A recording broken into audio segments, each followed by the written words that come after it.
ये भाई बहनों, आज की रोटी की वर्षदेशी व्यक्तियों के लिए येशू मधुर नावाचे सप्रेम नमस्कार. आजची दिनांक 2 ऑगस्ट 2025 शनिवार. सकाळची प्रार्थना. सकाळी मला तुझ्या अटळ प्रेमाची बातमी कळू दे.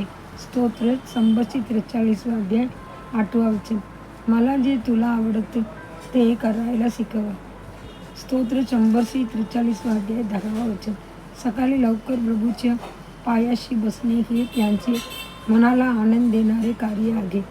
दावीद, ज्याला आपल्या देवाला प्रसन्न करायचं होतं, तो दररोज लवकर उठून प्रार्थनेत म्हणायचा, मला जे तुला आवडत ते करायला शिकव.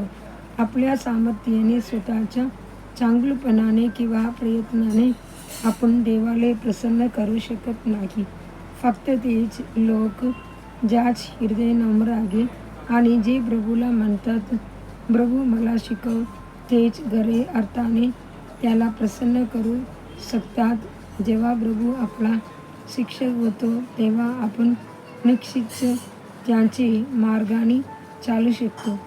सकाळची वेळ म्हणजे प्रभू आपल्याला शिकवण्यासाठी अनमोल संधी. ही पवित्र वेळ आहे जेव्हा देव आपल्याशी बोलतो, सावध करतो, आपल्याला त्या दिवसाची दिशा दाखवतो आणि आपल्याला मार्गदर्शन करतो. किती गौरवशाली आहे त्याच्याकडून शिकणे. बायबल सांगतो आणि त्यांनी परमेश्वर देवाचा आवाज ऐकला जो संध्याकाळच्या वेळेस बागेत फिरत होता. उत्पत्ती 3 अध्याय 8 वचन. सकाळी लवकरच आपण मन शांत असत देवाबरोबर संवादासाठी योग्य वेळ. याच वेळी आपण त्यांचा कोमल आवाज अधिक स्पष्टपणे ऐकू शकतो. दिवस पुढे जातो तसे जगाची चिंता आपल्याला व्यापावून टाकतात. म्हणून आपण सकाळची वेळ प्रभूला शिकवण्यासाठी देणे आवश्यक आहे. दावीद लवकर उठायचा म्हणून तो म्हणू शकला, मी तुझा चेहरा पाहीन, मी तुझ्या स्वरूपात जागा होईन, तेव्हा समाधान पावीन. स्तोत्र 17 अध्याय 15 वचन.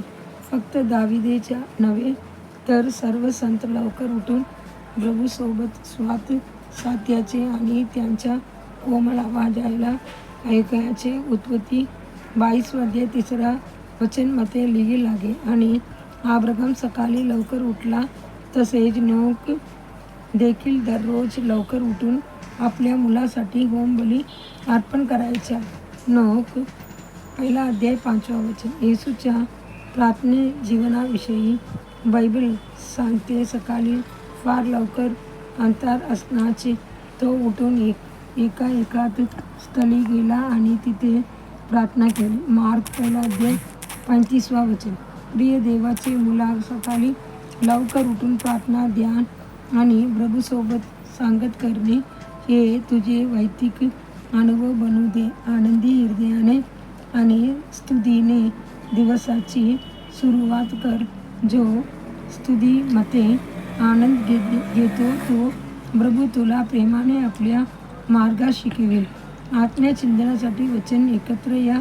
ऐका, तुमची कोणी त्या गोष्टी सांगितलेल्या परमेश्वराने निवडलेल्या तो बाबेल विरुद्ध आपली योजना पूर्ण करेल. त्यांचे हात बाबेल विरुद्ध असेल. येसाया 48 अध्याय 14 वचन. दिवसासाठी बायबल वाचन. सकाळी स्तोत्र 60 अध्याय 61 अध्याय 62 अध्याय. संध्याकाळी रोमकार 5 अध्याय. धन्यवाद.